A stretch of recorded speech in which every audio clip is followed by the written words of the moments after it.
मुख्यमंत्री पुष्कर सिंह धामी ने नई दिल्ली में प्रधानमंत्री श्री नरेंद्र मोदी से भेंट कर प्रदेश के विकास में उनके मार्गदर्शन और सहयोग के लिए आभार व्यक्त किया।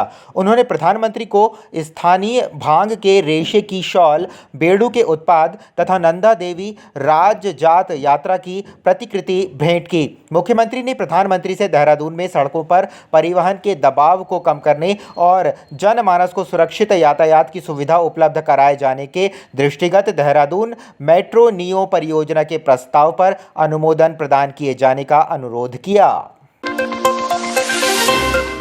डोईवाला के भनियावाला में स्थित प्रेसिडेंसी इंटरनेशनल स्कूल को स्कूल की ईमेल आईडी पर बम से उड़ाने की धमकियां मिलने के बाद स्कूल के एमडी मनिंदर सिंह जुनेजा की ओर से कोतवाली में तहरीर दी गई। बताया गया कि प्रेसिडेंसी स्कूल के एमडी मनिंदर सिंह जुनेजा ने कोतवाली में तहरीर देकर बताया कि उनके स्कूल की ईमेल आईडी पर 30 जुलाई को शाम 5:30 बजे व शाम को 7:45 पर 2 अलग अलग ईमेल आए, जिसमें बताया गया कि आज से 15 नवंबर के बीच किसी भी दिन स्कूल परिसर में लगाया गया बम फट जाएगा।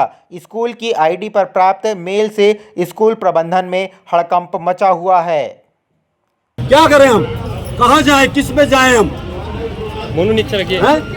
ऐसी हरकतें हमारे साथ हमेशा होती जा रही हैं। इस जो घटना को रोकना पड़ेगा, नहीं तो एक दिन ये घटना विकराल रूप ले सकती है।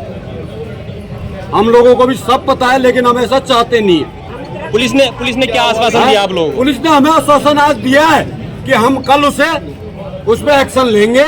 तो हम कल का इंतजार कर रहे हैं। कल अगर पुलिस एक्शन लेगी तो अच्छी बात है, हमने बाय नेम उनका दे दिया है। उसके बाद परसों हम नहीं तो यहाँ पे आके अपना धरना देंगे और अपना यहाँ पे हम मांगों को मांगेंगे। पुलिस ने हमको आश्वासन दिया। रुड़की के सिविल लाइन कोतवाली क्षेत्र के ढंडेरा में बीती रात अचानक ही तनाव का माहौल खड़ा हो गया। कुछ लोगों के द्वारा 84 जबरदस्तपुर गांव निवासी विशेष समुदाय के एक युवक पर लड़कियों से छेड़छाड़ करने का आरोप लगाया गया, जिसके बाद आरोपी युवक को पकड़ लिया गया और पुलिस को सूचना दी गई। आरोप है कि पुलिस के पहुंचने से पहले ही इकट्ठा होकर आई भीड़ आरोपी युवक को जबरन छुड़ाकर ले गई, जिसके बाद बड़ी संख्या में लोग इकट्ठा हुए और कोतवाली पहुंचे, जहां पर उनके द्वारा हंगामा किया गया और पुलिस को तहरीर देकर आरोपी युवक पर कार्रवाई की मांग की गई।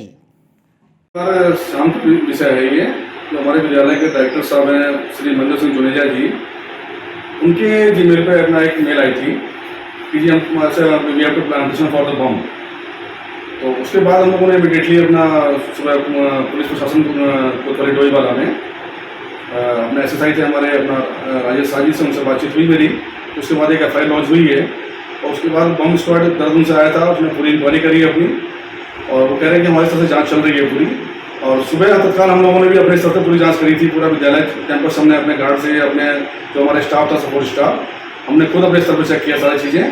तो मामला ज़्यादा पैनिक ना लेना, इस वजह से हमने तुरंत इमीडिएटली हमने पुलिस को इन्फॉर्म किया। जैसे पुलिस हमको गाइड करती रही वैसे हम लोग करते रहे। उप जिला चिकित्सालय में लगातार हो रही गंदगी और पानी की कमी की शिकायत आने पर एसडीएम नंदन कुमार सिंह ने अस्पताल का निरीक्षण किया और CMS डॉक्टर यतेंद्र सिंह से समस्याओं के संबंध में जानकारी ली, जिसमें मुख्य समस्या सफाई कर्मी, स्टाफ, नर्स और पानी की सामने आई, जिस पर एसडीएम ने नगर पालिका अधिशासी अधिकारी को तत्काल अस्पताल में 2 सफाई कर्मियों की तैनाती के निर्देश दिए। बताते चलें कि मसूरी के एकमात्र उप जिला चिकित्सालय में मसूरी के साथ ही आसपास के ग्रामीण क्षेत्रों के लोग भी इलाज कराने आते हैं। यहाँ पर शिकायतें आ रही थी कि अस्पताल में सफाई की व्यवस्था में कुछ कमियां हैं, तो उसी क्रम में आज का इंस्पेक्शन किया गया और इसमें अभी CMS साहब को उचित निर्देश दिए गए हैं। हमारे साथ EO भी हैं, तो EO को कहा गया है कि जब तक इनकी अपनी व्यवस्था नहीं होती तब तक तात्कालिक रूप से कल से जो है नगर पालिका अपने सफाई कर्मचारियों के थ्रू यहाँ पे सफाई की व्यवस्था करेगी। उसके बाद जो है आगे इन्होंने CMO एवं DM मैडम के यहाँ भी प्रपोजल भेज रखे हैं और इनका कहना है कि जल्दी वो प्रपोजल स्वीकृत हो जाएंगे। इसको हम भी परस्यू करेंगे और जब तक वो नहीं होता है तब तक जो है नगर पालिका के द्वारा यहाँ पे सफाई की व्यवस्था की जाएगी कल से। जहाँ तक पानी की समस्या की बात है तो अभी हमारा जल निगम का जो लाइन आ गया है तो उसमें अभी मेरी AE से बात हो गई है और इनका कुछ पैच वर्क बचा हुआ है, तो उनको निर्देश दिया गया है कि तत्काल जो है वो कार्रवाई की जाए और ये कल से वो काम स्टार्ट कर दें। आज एसडीएम साहब का बड़ा आभारी हूँ कि उन्होंने बेस्ट समय निकाल के अपना समय अस्पताल चिकित्सालय को दिया और यहाँ इंस्पेक्शन किया और उसमें हमने अपनी समस्याएं रखी। पहली समस्या हमारी सफाई की थी, क्योंकि हमारा एक सफाई कर्मी के यहाँ कुछ कमी हो गई है, जिसकी वजह से वो अचानक उसको अवकाश पे जाना पड़ा। तो एसडीएम साहब ने आश्वासन दिया है कि वो नगर पालिका से 2 सफाई कर्मी यहाँ भेज देंगे। एक तरफ सरकार सरकारी स्कूलों में डिजिटल क्रांति से उन्हें उच्च लेवल पर लाने की कोशिश में लगी हुई है, वहीं जनपद उत्तरकाशी में सरकारी स्कूलों में किस प्रकार विद्यार्थियों का भविष्य बनाया जा रहा है ये आप देख सकते हैं। कहीं स्कूलों में शिक्षक नहीं है, कहीं एक शिक्षक के भरोसे ही विद्यालय चल रहा है। जहां हम बात कर रहे हैं जनपद के सुदूरवर्ती गाँव सेकू की, जहाँ एक शिक्षिका ज्वाइनिंग के बाद आज तक स्कूल में नहीं आई है, वहीं दूसरी शिक्षिका तबादला वहाँ से अन्यत्र कर दिया गया है, जिसके कारण वहां पढ़ने वाले बच्चों का भविष्य अधर में लटक गया है। दूसरी तस्वीर देखिए, यह तस्वीर है प्राथमिक विद्यालय श्री कोनगढ़ की, जहां एक शिक्षिका के भरोसे जर्जर भवन में अनुसूचित जाति के बच्चों को पढ़ाया जा रहा है। स्थानीय लोगों का कहना है कि शिक्षिका पढ़ाने में कम और ऑफिस में कामों में ज्यादा व्यस्त रहती है। यहाँ सेकू गांव में एक टीचर थी, उसका भी ट्रांसफ़र हो गया है और वहाँ जो है स्कूल की स्थिति बहुत बुरी है और लोग पलायन करने के लिए मजबूर हो चुके हैं और कुछ बच्चे तो वहाँ से निकल भी चुके हैं जो वहाँ से उठ गए।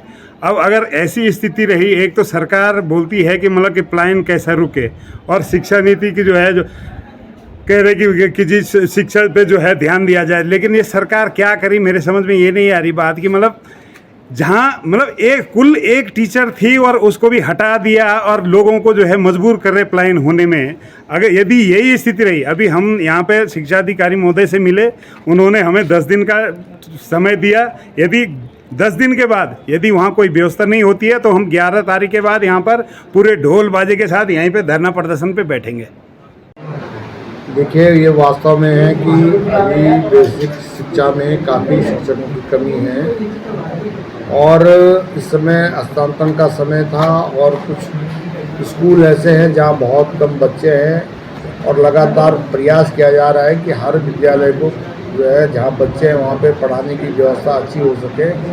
तो अभी जो हस्तांतरण हुए उनके अलावा जो विद्यालय रिक्त हो चुके हैं, खाली हो चुके हैं, उनमें व्यवस्था बनाने के लिए पूरा प्रयास किया जा रहा है और मुझे पूरा विश्वास है क्योंकि अभी स्कूल खुल रहे हैं, उसके बाद तत्काल जो है आपदा से जगह जगह रास्ते सड़कें टूट गई थी, इस वजह से उसमें अभी कुछ काम नहीं हो पाया। लेकिन मुझे पूरा विश्वास है कि तत्काल जो शिक्षा व्यवस्था है उसको पटरी पे लाने के लिए जो मुख्य शिक्षा अधिकारी हैं, जो हमारे यहाँ पर बेसिक शिक्षा अधिकारी, उनको बैठकर उनसे तत्काल इस बात के लिए किया जाए कि जहाँ चाहे कोनगढ़ की बात हो, चाहे अन्य स्कूलों की बात हो जहाँ पर अध्यापक नहीं हैं और अध्यापकों के ट्रांसफ़र हो गए हैं। लेकिन मैंने जब सीओ से बात की तो उन्होंने ये कहा कि अभी हमने जिनके ट्रांसफ़र हुए हैं, जो दुर्गम से सुगम में आने थे या सुगम से दुर्गम में जाने थे, उन ट्रांसफ़रों में ये कह दिया कि जब तक कोई आपका रिलीवर नहीं आएगा तब तक आप जो है वहाँ से हस्तांतरित नहीं माने जाएंगे या आपको रिलीव नहीं किया जाएगा। जनपद उत्तरकाशी के पौल गांव में आईटीबीपी की 35वीं बटालियन के जवानों का ग्रामवासियों द्वारा फूल मालाओं के साथ विदाई दी गई। ज्ञातव्य है कि NH 134 यमुनोत्री मार्ग पर पौल गांव में स्थित शहीद आशाराम जगोड़ी का स्मारक की दीवार ऑल वेदर परियोजना के तहत हुए सड़क निर्माण के दौरान उपयुक्त परियोजना के जिम्मेवार अधिकारियों की लापरवाही के कारण क्षतिग्रस्त हो गई थी। 1-1.5 साल बीत गए, आश्वासन के नाम पे ही परिजनों को या मुझे जो है ठगाया जा रहा था। तो मैंने जो है एक दिन एक पत्र जो है आईटीबीपी को दिया। तो आईटीबीपी के जैसे ही पत्र वहाँ पहुँचता है तो 35वीं वाहिनी जो महिडांडा है वहाँ के जो सेनानी सुनील कुमार जी, मैं उनका धन्यवाद करना चाहूँगा। कुछ ही घंटों में जो है उन्होंने 8 टुकड़ी की एक जो सैन्य दल है वो स्मारक की मरम्मत के लिए भेजा। तो उन्होंने जो है तय सीमा पर स्मारक की जो दीवार है वो पूरी की और सौंदर्यीकरण किया।